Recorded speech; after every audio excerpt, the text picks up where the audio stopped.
Hello, it's lovely to be with you to share for an assembly. Now I wonder if you can remember what the value is that we're thinking about this term. I think it's this one. And I hope I've got it right. We're thinking about the value of hope.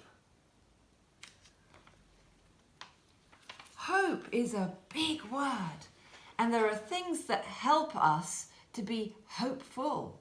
I wonder what you've got that helps you to have hope. I've got this lovely teddy, and I've got a hat that I keep, and I wear it every now and again. And they both remind me of how much I'm hoping to have a lovely holiday sailing on the sea soon. I've also been reading some stories lately to my granddaughter about a very special bear, and some of you will know this bear very well. He's Paddington Bear. Paddington is a bear who's full of adventure and full of hope.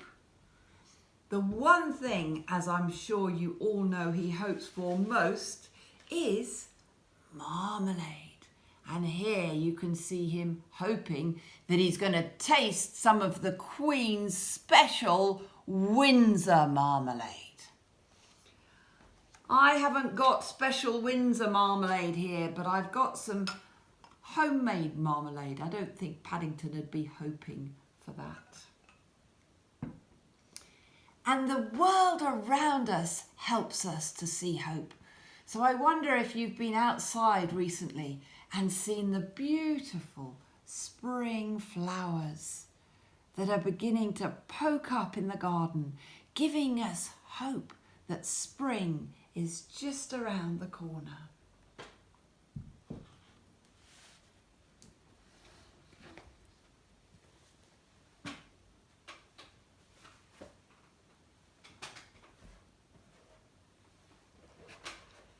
We all have hopes and dreams. Perhaps they're hopes that our schoolwork will go well. Perhaps they're hopes that we'll have a special friend or get a lovely present. But sometimes our hopes and dreams, don't work out. And sometimes we wonder where we're going to find hope and who will give us hope. What do we do then? At Christmas time, we remembered the story of the Holy Family. But I've just been packing all of that away because we've put our Christmas decorations away.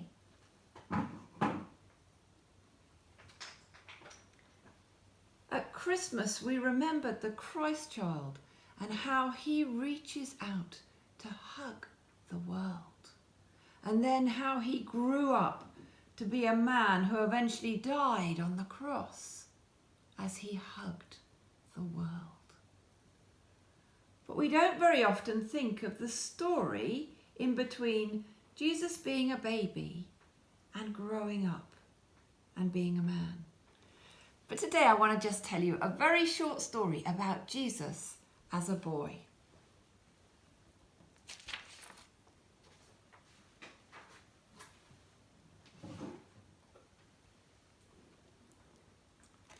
This story is when Jesus was 12 years old, so a little bit older than the oldest one of you at Road. But he went every year with his parents to the temple, and this particular year he got lost. So the story is called Lost. For the rest of their lives, Mary and Joseph, Jesus' parents, would never forget the day when they'd packed up everything and done their yearly journey with all their friends from Nazareth to Jerusalem.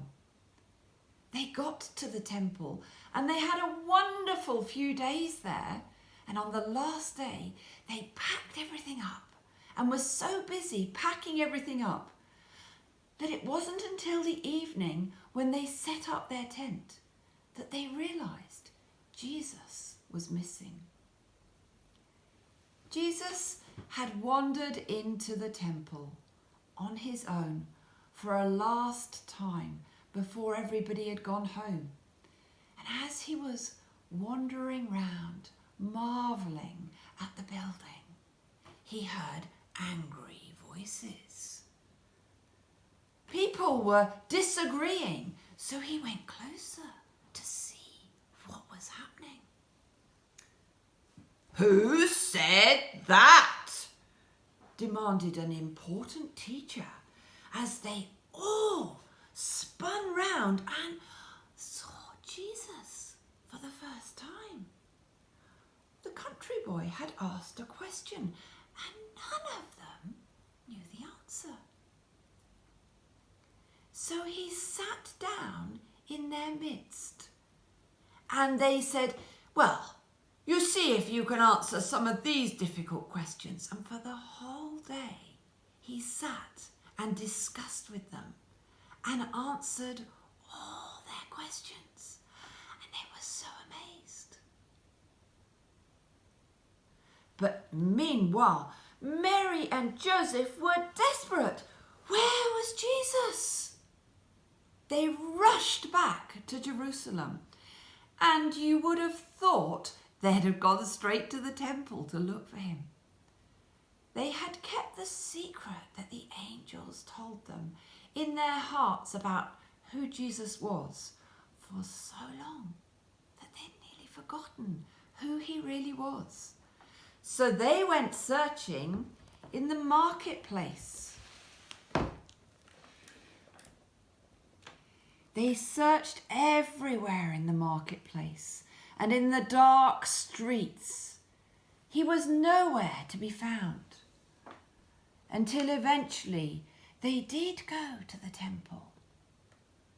And they saw there a large crowd round the teachers, and they were all listening to Jesus as he was speaking, and their hearts were excited with the hope that he was bringing to them.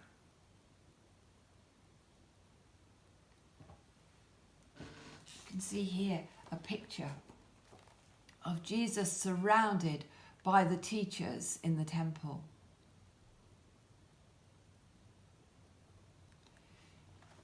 Jesus wanted to stay in the temple.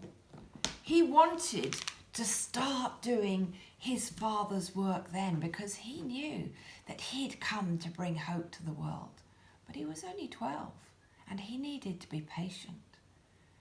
Mary said to him, "Come home for a little while longer."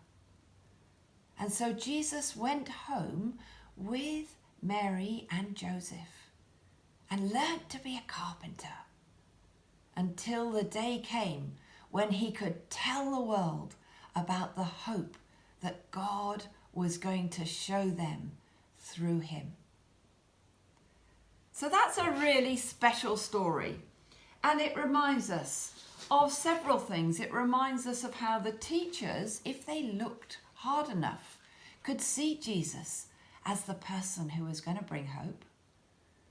It shows us how Jesus had to be patient, though, because he had to still learn lots of things with his mum and dad at home and be part of the family.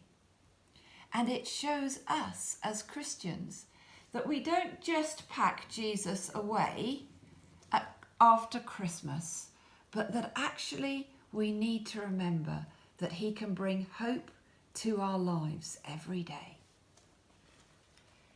You might like to make a hope balloon that you can put on your fridge and keep to remind you of the hope we have in us. The hope that we get from perhaps our pets, or our amazing teachers, or our special friends, or even Jesus himself.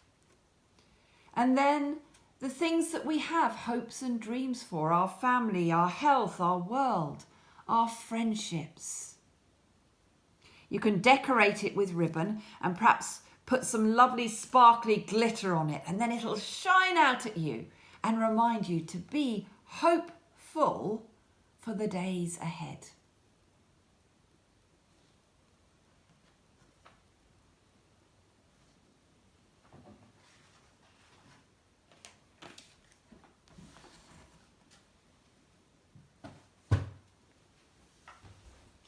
And now I'm going to teach us a song before we light our candle.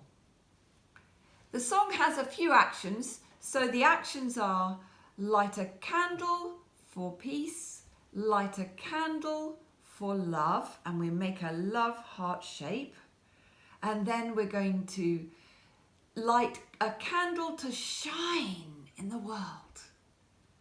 And we repeat that. And then after we've sung that twice, we're going to sing peace around the world. I'll do the actions and we'll listen to a lady singing the song, but see if you can learn the actions along with me.